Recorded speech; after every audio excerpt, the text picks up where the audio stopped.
नमस्कार साथियों, मैं मनीष भारती संस्कृति आईएएस प्लेटफॉर्म पर आप सभी का स्वागत करता हूं। साथियों, जैसा कि आप जानते हैं कि पहलगाम अटैक के बाद किस तरह से वहां पर एक कायराना हरकत पाकिस्तान के द्वारा प्रायोजित आतंकवादियों के द्वारा किया गया। भारत ने उसके बाद माकूल जवाब देना जरूरी समझा और इसे एक्ट ऑफ वार मानते हुए ऑपरेशन सिंदूर किया। ऑपरेशन सिंदूर की सबसे महत्वपूर्ण बात क्या रहा, इसको समझिए।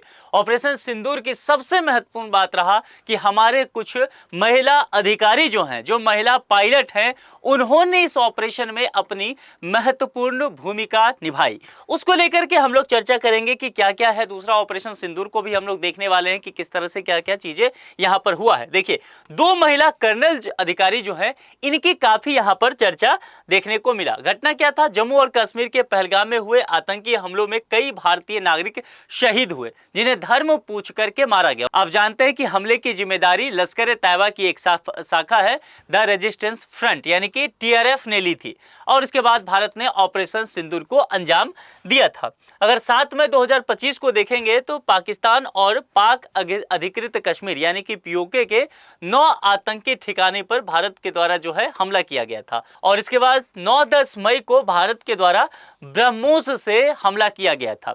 लक्ष्य इसमें रखा गया था कि पाकिस्तान के 11 एयरबेस और सैन्य प्रतिष्ठान को हमें क्या करना है, धूमिल कर देना है, उस पर अटैक करना है। जिसमें से कुछ स्थान देखेंगे तो नूर खान एयरबेस था, रफीकी था, मुरीद था, सुकूर, सियालकोट, पसरूर, चिनियन, सरगोधा, स्कर्दू, भोलारी और जैकोबाबाद। ठीक है। उसके बाद जो है युद्ध विराम की स्थिति को लेकर के चर्चा किया गया। 10 मई को पाकिस्तान के जो महानिदेशक सैन्य अभियान रहा और उसने भारत से संपर्क किया। उसके बाद जो है सीज फायर की यहाँ पर बातें की गई।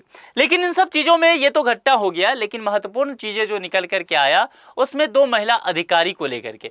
दोनों महिला अधिकारियों ने भारतीय सेना की एयर डिफेंस इकाइयों में से 2 की कमान संभाली, जो कुल 25 से अधिक इकाइयों में से थी। इन दोनों महिला अधिकारियों के नाम जो है सार्वजनिक नहीं किए गए, लेकिन सूत्र के अनुसार वे अपनी अपनी यूनिट में एकमात्र महिला अधिकारी थी। प्रत्येक एडी यूनिट में लगभग 800 जवान होते हैं, है ना। तो अभी जानकारी रक्षा मंत्रालय के द्वारा कुछ अधिकारियों का नहीं दिया गया है। अगर देखेंगे तो सेना में वर्तमान में केवल सैन्य पुलिस कोर के अधिकारी रैंक के नीचे के कैडरों में ही महिला अग्निवीरों को शामिल किया जाता है।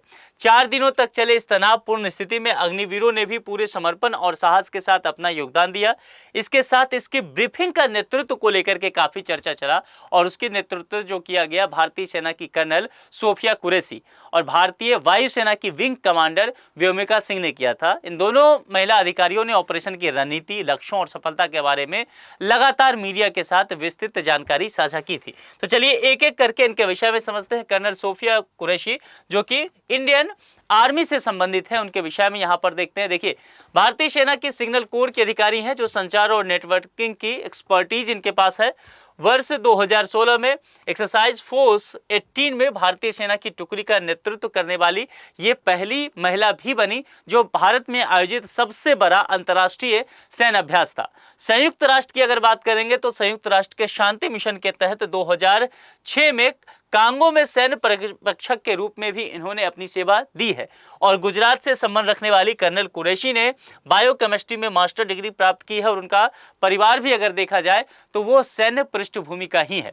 अब यहाँ पर दूसरे जो अधिकारी हैं उनकी चर्चा करते हैं। विंग कमांडर व्योमिका सिंह, जो कि भारतीय वायुसेना से रही। आपने इन्हें लगातार देखा होगा, जब प्रेस कॉन्फ्रेंस किया जाता था तो यही दोनों सामने आती थी। भारतीय वायुसेना की अगर चर्चा करेंगे, हेलीकॉप्टर पायलट जिसके पास 2500 से अधिक उड़ान घंटे का अनुभव है।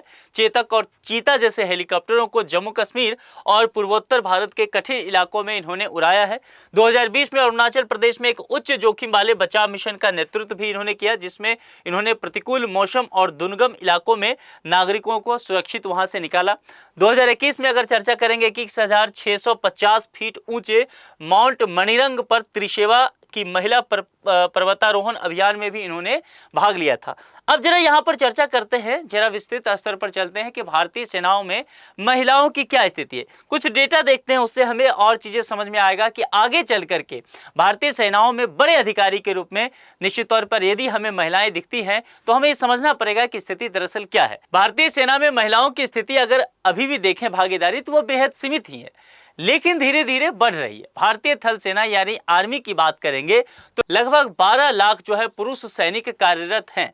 थल सेना में महिलाओं की संख्या लगभग 7,000 ही है, जो इसके मुकाबले या पुरुषों के मुकाबले निश्चित तौर पर बेहद कम है। इस प्रकार सेनाओं में महिलाओं का अनुपात अगर देखेंगे तो 1% भी नहीं है, सिर्फ यहाँ पर देखेंगे तो 0.56% है। भारतीय वायुसेना में करीब 1.5 लाख पुरुष सैनिक हैं और महिलाओं की संख्या 1600 है। तो यहाँ पर देखेंगे वायुसेना में तो वह भी तकरीबन जो है 1% के आसपास ही आता है। और नौसेना की बात करेंगे तो 10,000 पुरुष कार्यरत हैं और महिलाओं की संख्या 700 है। तो यहाँ पर अगर आप देखेंगे महिलाओं का अनुपात सबसे अधिक देखने को मिलेगा, 6.5% के आसपास देखने को मिलेगा यहाँ पर। ठीक है, तीनों सेनाओं को मिलाकर कुल देखेंगे यहाँ पर तो 9,118 महिलाएं जो है यहाँ पर कार्यरत हैं हमारे तीनों ही सेनाओं में। निश्चित तौर पर आंकड़ा कम है, लेकिन समय के साथ महिलाओं का रुझान बढ़ रहा है सेना की तरफ। भारतीय सेना में महिलाओं की संख्या कम होने के क्या कारण है, सबसे पहले इस बात को समझते हैं। देखिए, भारतीय सेना लंबे समय से पुरुष प्रधान रही है। ये दरअसल भारतीय सेना की समस्या नहीं है, ये दुनिया भर की सेना की समस्या है। दुनिया भर की सेना में अगर आप देखेंगे तो हमेशा से ही सेना को माना गया है कि ये मसल्स पावर का काम है, तो निश्चित तौर पर इसमें पुरुषों को शामिल किया जाना चाहिए। लेकिन समय के साथ जो है चीजें बदल रहा है ना। शुरुआत में महिलाओं को केवल रखा भी गया तो वो मेडिकल और नर्सिंग सेवाओं में शामिल किया गया। कई युद्धक शाखाओं जैसे कि इन्फेंट्री हो गया, आर्टिलरी हो गया, आर्म में हो गया, महिलाएं वहां तक सीमित रही। 2021 में अगर बात करेंगे तो 2021 से पहले एनडीए जैसे प्रतिष्ठित संस्थाओं में महिलाओं को प्रवेश की अनुमति तक नहीं होता था। ये इधर की बात ही है। सोचिए, महिलाओं को केवल शॉर्ट सर्विस कमीशन एसएससी मिलता था, जिससे उनकी सेवा अवधि 10 से 14 साल तक ही सीमित रहती थी, लेकिन उन्हें अस्थायी कमीशन और उच्च रेंज तक पहुंचने का अवसर नहीं मिलता रहा। समाज में अब भी यही सोचा जाता है कि सेना जो है, सेना की नौकरी जो है कठिन है और पुरुषों के लिए ही उत्तम है। इसलिए अक्सर देखेंगे परिवार के द्वारा अभी शादी, सामाजिक दबाव, इन सब चीज़ों के होता क्या है कि लड़कियां सेना में जाने से बचते रहती हैं। लेकिन समय के साथ निश्चित तौर पर आप देखेंगे तो एक नई पीढ़ी जो है इस तरफ अपना रुझान दिखा रही है। महिला कैडेट्स के लिए अलग बैरक, वॉशरूम और आधारभूत सुविधाएं तैयार करना भी एक बड़ी चुनौती ही निश्चित तौर पर माना जाता है। कई लड़कियों को सेना में करियर बनाने के बारे में सही जानकारी भी नहीं मिलती है। ग्रामीण और अर्ध शहरी क्षेत्रों में जागरूकता की कमी महिलाओं की भागीदारी को भी सीमित करता है। समय के साथ निश्चित तौर पर इन सब चीजों में परिवर्तन देखा जा रहा है। महिलाओं और वैश्विक सैन्य भागीदारी की बात करेंगे तो द्वितीय विश्व युद्ध में महिलाओं की सेना में भागीदारी शुरू हुई, पर केवल सोवियत संघ ने उन्हें सीधे युद्ध में भेजा था। उस समय सोवियत संघ हुआ करता था, आज जिसको आप रसिया कह सकते हैं। 1980 तक महिलाएं अधिकतर प्रशासनिक और सहायता भूमिकाओं तक ही सीमित रही, यानी कि फ्रंट पर उनको नहीं भेजा जाता था, सीमा पर डायरेक्ट लड़ने के लिए नहीं भेजा जाता था। संयुक्त राष्ट्र ने भी 21वीं सदी के शुरुआत में महिलाओं की सुरक्षा और शांति में जो भूमिका हो सकता था उतना ही मदद लिया। आगे चल करके चीजें और थोड़ा सा सुधार होता है। अमेरिका और ब्रिटेन ने अफगानिस्तान युद्ध की अगर चर्चा करेंगे तो फीमेल एंगेजमेंट टीम्स बनाई, जिसमें आप देखेंगे कि पहली बार युद्ध में महिलाओं की भागीदारी होता है। अमेरिका ने 2013 और ब्रिटेन ने 2016 में महिलाओं को क्लोज कम्बैट यानी कि युद्ध में शामिल करने की अनुमति दी, यानी कि बिल्कुल नजदीक से लड़ा जा सकता है। कनाडा, जर्मनी, पोलैंड, स्वीडन और ऑस्ट्रेलिया ने भी महिलाओं को युद्ध में पहली बार जो है उस समय से भेजा। इसके बाद चाहे आप इजराइल की चर्चा करेंगे, चाहे उत्तर कोरिया की चर्चा करेंगे, नॉर्वे, स्वीडन, फिनलैंड, बहुत सारे ऐसे देश रहे जो समय के साथ जो है महिलाओं को अपने यहाँ के सैन्य सेवा में शामिल करते रहे। तो इस देखिए, निश्चित तौर पर भारत के साथ भी वही है जो कि दुनिया भर में है। पुरुष प्रधान सैन्य अगर देखेंगे सेवा निश्चित तौर पर है, लेकिन समय के साथ परिवर्तन देखा जा रहा है। और ना सिर्फ परिवर्तन देखा जा रहा है, भारत ने इसीलिए इस बार ऑपरेशन सिंदूर का फेस भी 2 महिला अधिकारी को ही बनाया, ताकि आने वाले समय में लड़कियों को इससे मनोबल बढ़ सके, वो समझ सके कि कोई भी काम जो है वह कर सकते हैं। और जो लोग पुरुष प्रधान लोग हैं, विचारधारा के लोग हैं, उनको भी ये समझ में आना चाहिए कि महिलाएं वाकई जो है ऐसा नहीं है कि मसल्स पावर का काम कर नहीं सकती हैं, वो पुरुषों के लिए ही काम बना हुआ है, वह कुछ भी कर सकती है। ये समझ भी विकसित होना आवश्यक है। अब चलिए, यहाँ पर एक प्रश्न है जो एक संभावित प्रश्न हो सकता है, इसका जवाब आपको कमेंट बॉक्स में लिख करके देना है। ऑपरेशन सिंदूर में जिन 2 महिला अधिकारियों ने महत्वपूर्ण भूमिका निभाई वे कौन? यहाँ पर आपको 4 विकल्प दिया गया है, 4 में से एक सही होगा। जो भी आपको सही लगता है उसका जवाब चुन करके आपको क्या करना है, कमेंट बॉक्स में लिख करके देना है। आज के लिए इतना ही। अपना बेहद ख्याल रखिए। बहुत बहुत शुक्रिया। Thank you so much.